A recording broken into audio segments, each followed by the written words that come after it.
आम आदमी सरकारी अस्पतालों में, सरकारी विभागों में केवल और केवल प्रताड़ना झेल रहा है। भ्रष्टाचार, आर्थिक और मानसिक दोहन और कभी कभी काफ़ी हद तक दुर्व्यवहार भी झेलता है। इसके संदर्भ में कानून भी है, उत्तर प्रदेश जनहित गारंटी अधिनियम 2011, जो ये कहता है कि हर विभाग को ट्रांसपेरेंसी और अकाउंटेबिलिटी प्रमोट करते हुए नागरिक सेवाओं को उपलब्ध कराना चाहिए।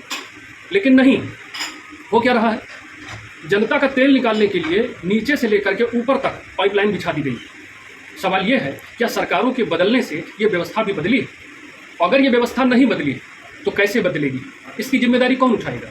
इसी संदर्भ में हम लोग पिछले 6 महीने से काम कर रहे हैं। एक मुद्दा हमने उठाया है कि उत्तर प्रदेश जनहित गारंटी अधिनियम 2011 और आरटीआई एक्ट सेक्शन 4 की मंशा के अनुरूप हर विभाग में नागरिक सेवा पत्र या नागरिक अधिकार पत्र सार्वजनिक रूप से प्रदर्शित होना चाहिए। नागरिकों को ये जानकारी मिलनी चाहिए कि यहाँ सेवाएं कितनी समय अवधि में हमको मिल जाएंगी, संबंधित अधिकारी कौन होंगे, शिकायत की व्यवस्था क्या होगी। इसके साथ ही बहुत सी चीज़ें हैं, कई विभाग हैं जिनकी कार्यवाही प्रक्रिया डिजिटल नहीं है, सार्वजनिक नहीं है। तो ये भी हम डिजिटल इंडिया की बात करें, ई गवर्नेंस की बात करें, गुड गवर्नेंस की बात करें, लेकिन ये फिर ज़मीनी दावे खोखले ही तो हैं, ये सतही तौर पर ही तो काम चल रहा है। तो अगर हम चाहते हैं कि किसी भी विभाग में हमारे साथ भ्रष्टाचार ना हो, हमारे साथ दुर्व्यवहार ना हो, हमारा आर्थिक और मानसिक शोषण ना हो, तो आप लोग लोकतंत्र प्रहरी बनकर हमारे साथ जुड़िए, क्योंकि हम बहुत ही तेज़ी से और गंभीरता से इस विषय पर काम कर रहे हैं। हमने जिलाधिकारी जी को, मुख्यमंत्री और प्रधानमंत्री जी को इस आशय का एक ज्ञापन भेजा है कि इन व्यवस्थाओं का सुधार कीजिए। हर विभाग में नागरिक सेवा पत्र सार्वजनिक रूप से प्रदर्शित होना चाहिए।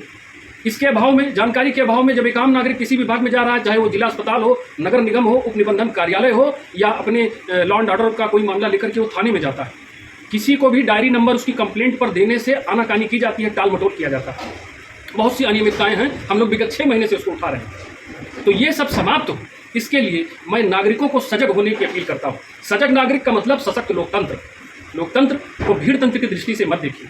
इसके लिए आपका कर्तव्य का भान आपको होना चाहिए, अन्यथा की स्थिति में व्यवस्था मनमानी तंत्र बन जाएगी और उसका खामियाजा हम लोग भुगत ही रहेंगे।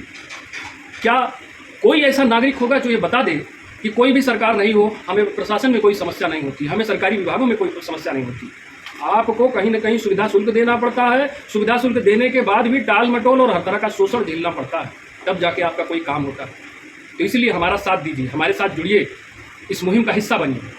एक भी विभाग में मैं भ्रष्टाचार नहीं होने दूंगा, ये संकल्प लीजिए। लोकतंत्र प्रहरी बनकर हमारे साथ आइए। अगर आप हमारे साथ नहीं आ सकते हैं किसी और समयाभाव के कारण या कतिपय कारणों से, तो आप हमारी विचारधारा को, हमारी बातों को, हमारे कार्यों को, जो हम वीडियो के माध्यम से जनता के सामने रखते रहते हैं, उसको अधिक से अधिक शेयर कीजिए, क्योंकि जितनी जागरूकता होगी उतना ही लोकतंत्र हमारा बेहतर होगा।